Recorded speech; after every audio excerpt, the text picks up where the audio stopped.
Em 1187, o mundo cristão tremeu. Jerusalém, a cidade sagrada, a cruz do Ocidente, havia caído. Mas não pelas mãos de bárbaros ou infiéis. Foi conquistada por um homem admirado até por seus inimigos, Saladino. Enquanto os reis europeus marchavam por glória e penitência, Saladino marchava por uma causa maior. Do lado cristão, cruzadas com espadas e bênçãos. Do lado muçulmano, um exército unificado sob um símbolo de fé e justiça. Era mais que uma guerra, era uma cruzada contra uma cruzada. O que poucos sabem é que Saladino não começou como um guerreiro. Era um estudante, um homem de oração. E se tornou o maior pesadelo dos cruzados, retomando Jerusalém sem massacres, com misericórdia, em pleno tempo de sangue. Neste vídeo, vamos cruzar desertos, muralhas e séculos para entender o que realmente aconteceu. Quem foi Saladino? O que moveu a Terceira Cruzada? E por que esse embate ainda ecoa nos discursos modernos sobre Oriente e Ocidente? Você está prestes a reviver uma das guerras mais sagradas e mais humanas da história. Respire fundo. Estamos entrando na poeira ardente onde a fé virou espada, e o deserto se tornou campo de julgamento. Antes de se tornar o terror dos cruzados, Saladino era apenas um nome entre muitos na linhagem curda. Nascido em Tikri, no atual Iraque, em 1137, seu verdadeiro nome era Al-Addin Sufi Bai. Ao contrário do que muitos imaginam, sua infância não foi marcada por espadas ou batalhas. Foi marcada por livros, por mestres, por fé. Em meio a um mundo onde as cruzadas já ecoavam como trovões à distância, o jovem Saladino cresceu cercado por homens de letras, não de armas. Seu pai, Naja Ddni, era um oficial respeitado, mas preferia a diplomacia à guerra. E foi nesse ambiente de sabedoria e estratégia que Saladino aprendeu uma lição vital: o verdadeiro poder não nasce da espada, mas do domínio sobre si mesmo. Mas o destino não costuma pedir permissão. O Oriente Médio fervilhava. A primeira cruzada já havia conquistado Jerusalém. Os estados cruzados se espalhavam como espinhos no corpo do mundo muçulmano. E Nur ad-Din, o emir de Alepo e Damasco, precisava de homens que não apenas lutassem, mas pensassem. Saladino, relutante, foi chamado ao serviço militar, não por ambição, mas por lealdade à sua família. Em vez de empunhar armas com sede de glória, Saladino via a guerra como um mal necessário.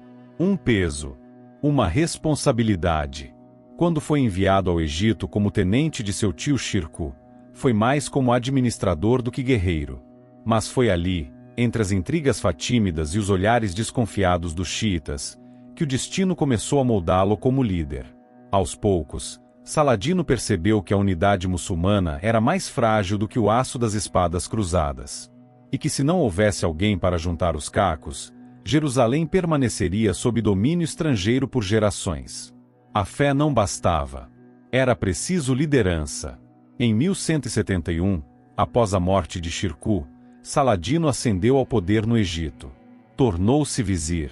Mas em vez de se embriagar com títulos, dissolveu o califado fatímida xiita, restaurando a ortodoxia sunita, e, com isso, unificou ideologicamente os dois principais centros muçulmanos da época, Cairo e Damasco. Agora, o guerreiro relutante tinha nas mãos o que nenhum outro havia conseguido: poder político, respaldo religioso e apoio popular. Mas ainda faltava algo. Algo que o transformaria de líder regional em figura lendária: o retorno de Jerusalém ao Islã.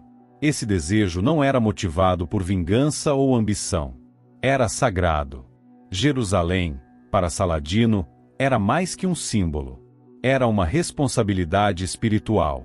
Cada passo que ele dava no deserto era impulsionado pela lembrança de Al-Aqsa, pela humilhação que o Islã sofrerá nas mãos dos invasores, e pela convicção de que a justiça só teria sentido se viesse acompanhada de misericórdia. O menino de Tikri havia se tornado o centro de gravidade de todo o Oriente Médio. Mas o mais impressionante é que, mesmo com exércitos aos seus pés, Saladino ainda carregava o coração de um homem devoto. Não via a guerra como glória.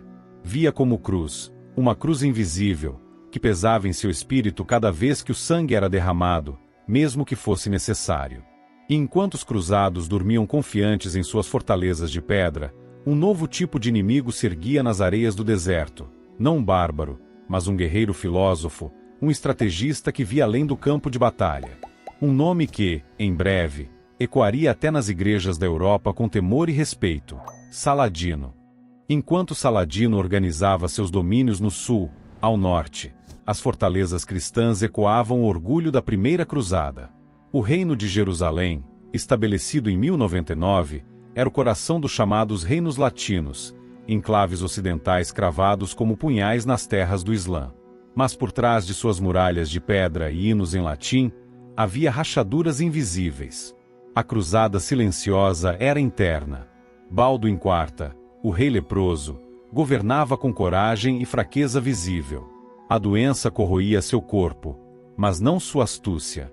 Ainda assim, seu reino era um mosaico instável. Cavaleiros templários sedentos por poder, barões divididos entre interesses próprios, e populações árabes governadas com mão de ferro. A aparência de unidade escondia o fermento da divisão. Os cruzados viviam com um pé na guerra e outro no ouro. O fervor religioso que incendiou a primeira cruzada já dava lugar ao cálculo político, às alianças frágeis e às intrigas palacianas. A guerra contra os muçulmanos era esperada, mas não desejada por todos. Afinal, os mercados estavam cheios, os tributos fluíam e as caravanas cruzavam desertos com proteção cristã, desde que pagassem o preço certo. Enquanto isso, do outro lado das fronteiras, Saladino não atacava de imediato. Observava. Calculava. Sabia que não era necessário erguer a espada para vencer um castelo já rachado por dentro. E foi isso que fez. Sem lançar um exército, lançou uma ideia: a jihad unificadora. Ao invés de convocar apenas soldados, Saladino convocou um sonho, um ideal. Um novo renascimento do Islã, não contra o Ocidente, mas contra a própria fragmentação. Pregou em mesquitas, discursou em praças, uniu clãs inimigos em torno de um inimigo comum. E pouco a pouco, os sultões que antes guerreavam entre si começaram a marchar sob sua bandeira. Nos salões dos cruzados, o nome de Saladino crescia como sombra. Seus ataques pontuais, rápidos, letais e quase sempre simbólicos, revelavam um inimigo que não guerreava por território apenas, mas por significados. Ele atacava pontos estratégicos, cortava rotas comerciais, destruía fortalezas esquecidas, como se desenhasse o cerco antes mesmo de cercar. Mas havia algo que os cruzados ainda não compreendiam: Saladino não buscava apenas Jerusalém. Ele buscava desmoralizar o sistema cruzado inteiro, minar sua confiança. E o fazia com silêncio e paciência. Era como se cada ano de paz fosse um ano de guerra invisível. A divisão interna dos reinos latinos aumentava. Raymond de Trípoli, Gai de Lusignan, o mestre dos templários, todos disputavam o futuro do reino enquanto o verdadeiro inimigo se fortalecia em silêncio. E o povo, cansado de tributos e guerras sem fim, já não via os cruzados como libertadores, mas como novos senhores feudais que falavam uma língua distante e pouco se importavam com a terra sagrada. A cruzada silenciosa era, portanto, uma guerra de ausência, de decisões não tomadas, de alianças não seladas. E no vazio que crescia, Saladino plantava a próxima colheita, a de Atin. Mas isso, eles ainda não sabiam. Enquanto os sinos de Jerusalém tocavam com menos fervor, e os muros se enchiam mais de burocratas do que de soldados, uma tempestade se formava no deserto. E quando ela viesse, não traria apenas espadas, traria justiça, fogo e a memória de uma cidade profanada. A contagem regressiva para o choque final já havia começado. E os reinos latinos estavam surdos ao tic-tac da história. 4 de julho de 1187. O deserto, como um forno dos deuses, estendia sua boca sedenta, e nela, caminhavam quase 20.000 cruzados, liderados por Gai de Lusignan, o rei sem carisma, o comandante sem pulso. À frente, a promessa de libertar Tiberíades. Atrás, o eco dos erros e da arrogância. A armadilha já estava armada, e Saladino sabia. Ele havia deixado a cidade vulnerável de propósito, como se dissesse: venham. E eles vieram, atravessando o deserto em pleno verão, com pesadas armaduras e água insuficiente. A fé os guiava, mas a fé também cega. Quando chegaram ao sopé dos chifres de Atim, duas colinas gêmeas em meio à vastidão seca, era tarde demais. O exército de Saladino cercou como areia em redemoinho. Não havia saída, não havia água, não havia misericórdia. A fumaça de fogueiras, alimentadas por grama seca, tornava o ar irrespirável. Arqueiros em todos os lados. A noite chegou com sede. E o dia seguinte nasceu com morte. Foi uma batalha sem batalha. Uma execução sagrada. Os cruzados tombaram um a um, suas espadas pesadas demais, seus corações desorientados demais. Os que tentaram resistir viram seus estandartes queimarem diante dos olhos. Os templários, elite de Cristo, foram abatidos sem piedade. E quando o sol atingiu o zênite, a areia já não era dourada, era vermelha. Saladino, no entanto, não era um carniceiro. Quando Gai de Lusignan foi capturado, esperava a morte. Mas o sultão o perdoou. Por honra, por teatro, por estratégia. Já Reginald de Chantillon, o carniceiro de caravanas, o profanador de Meca, esse teve outro destino. Saladino o matou com as próprias mãos, dizendo: ele cruzou o limite. O estandarte da cruz verdadeira, que segundo a tradição acompanhava os exércitos cristãos desde o Gólgota, foi capturado. Como um símbolo quebrado, caiu nas mãos dos muçulmanos, e com ele, caiu o orgulho de toda a cristandade. Era como se Deus tivesse mudado de lado. A derrota em Atim foi mais que militar. Foi espiritual. Foi profética. E como toda profecia, espalhou ondas por toda a Europa. O Papa chorou. Os reis se inquietaram. Nascia, ali, a Terceira Cruzada, não por ambição, mas por vergonha. Enquanto isso, Saladino não comemorava com ostentação. Caminhava entre os mortos com respeito. Mandou tratar os feridos. Libertou prisioneiros humildes. E ordenou preces. Jerusalém estava mais perto, mas ele sabia, a vitória que vale é aquela que honra o céu. Atim mudou tudo. Foi o fim da lenda de invencibilidade cruzada. E foi o início da aurora do Islã unido. Pela primeira vez em décadas, as tribos, os imãs, os sultões falavam uma só língua. E essa língua dizia: Al-Quds será nossa. O campo de Atim, hoje coberto de silêncio e vento, ainda guarda as pegadas do massacre e da misericórdia. Ali, a areia bebeu sangue e glória. E ali, o mundo entendeu que a Guerra Santa não era monopólio do Ocidente. Também podia ser liderada por um homem de oração, sabedoria e espada. Outubro de 1187. O sol pairava sobre os minaretes, e os sinos tocavam fracos em Jerusalém. Pela primeira vez em quase um século, a cidade estava prestes a mudar de mãos, novamente. Mas dessa vez, não com sangue jorrando pelas escadarias do templo, como em 1099, quando os cruzados mataram muçulmanos e judeus sem distinção. Agora, o conquistador se chamava Saladino. E ele não queria vingança. Queria justiça. Ao redor das muralhas, o exército muçulmano se posicionava com precisão. Mas não havia pressa. Não havia gritos de guerra. Havia espera. Um cerco tenso. Dentro da cidade, os defensores cristãos sabiam que estavam vencidos. Balian de Ibelin, o cavaleiro franco que se tornará líder por necessidade, pediu clemência. Pediu negociações.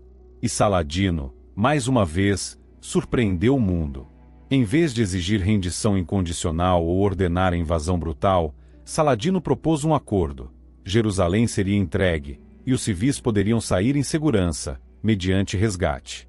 Quem não pudesse pagar, seria libertado por misericórdia, não por moeda.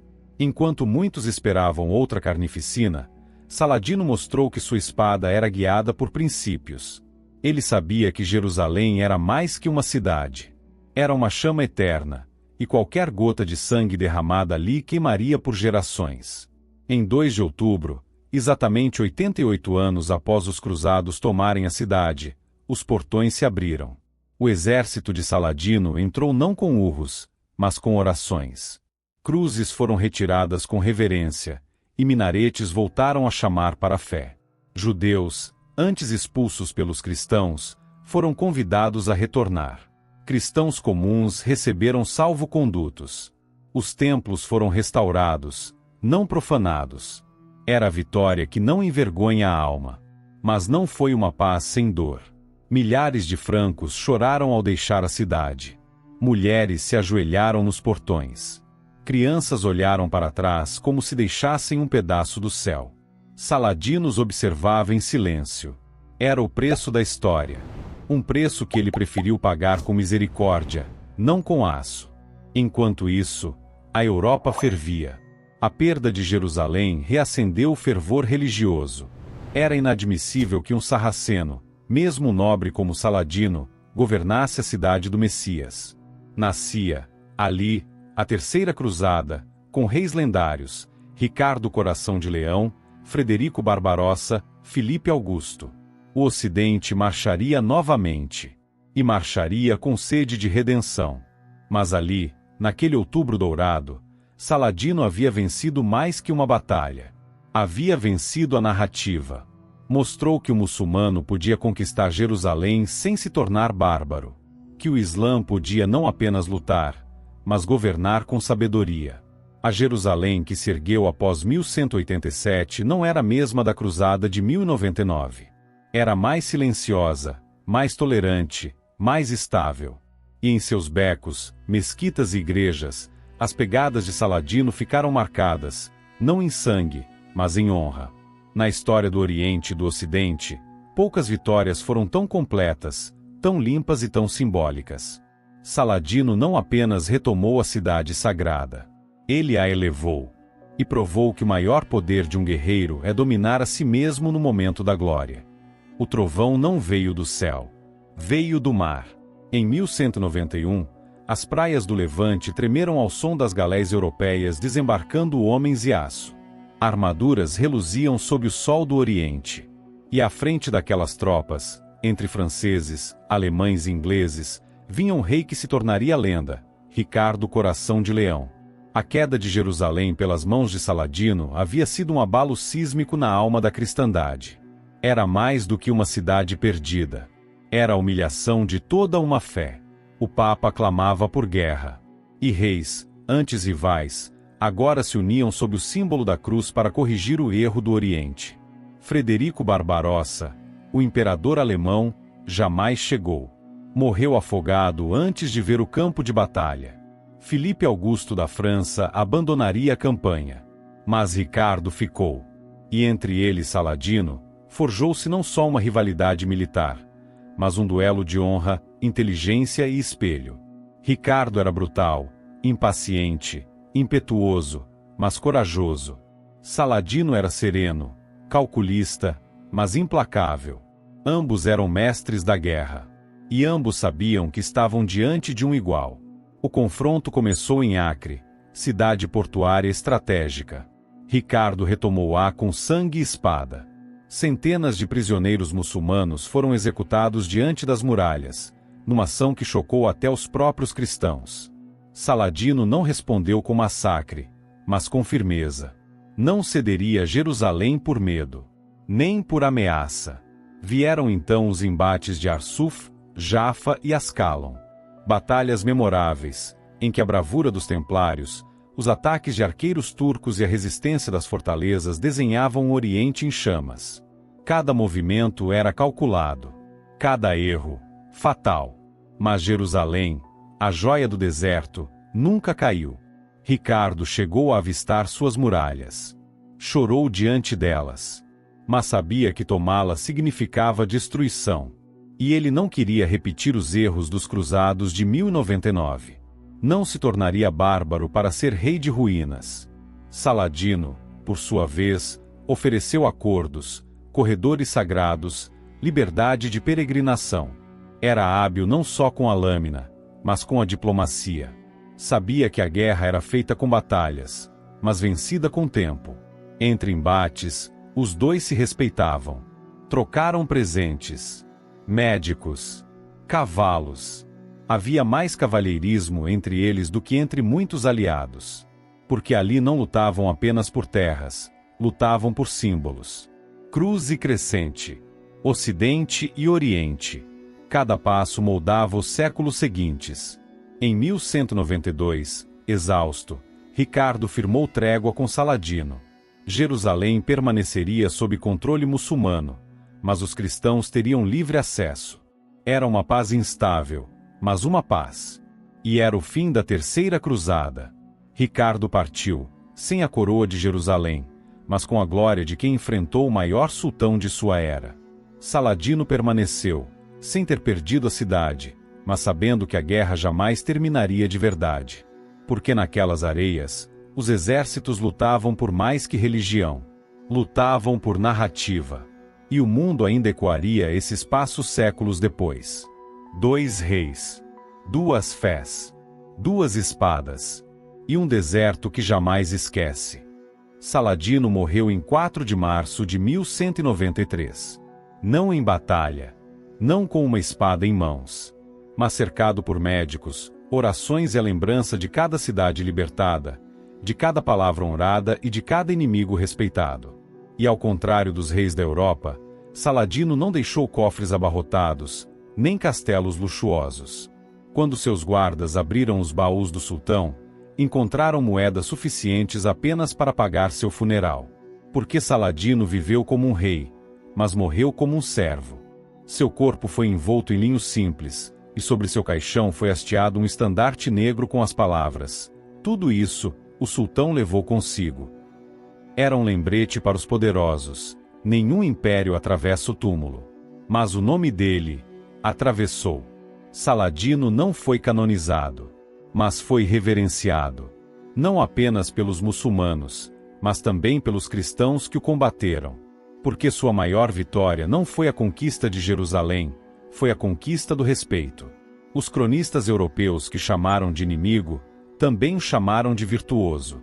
Ricardo de San-Germano escreveu que ele era mais digno do que muitos reis cristãos. E até Dante Alighieri, ao escrever sua Divina Comédia, colocou Saladino no limbo, entre os grandes sábios, ao lado de Aristóteles, Sócrates e Averroes, e não no inferno, como era comum aos inimigos da fé. Saladino foi maior que seu tempo. Porque não lutava apenas por Alá.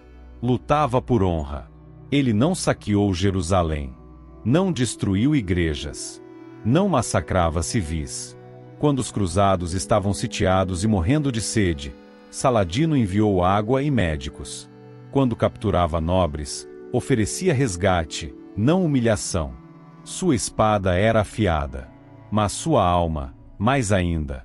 Na cultura islâmica, ele se tornou símbolo de justiça.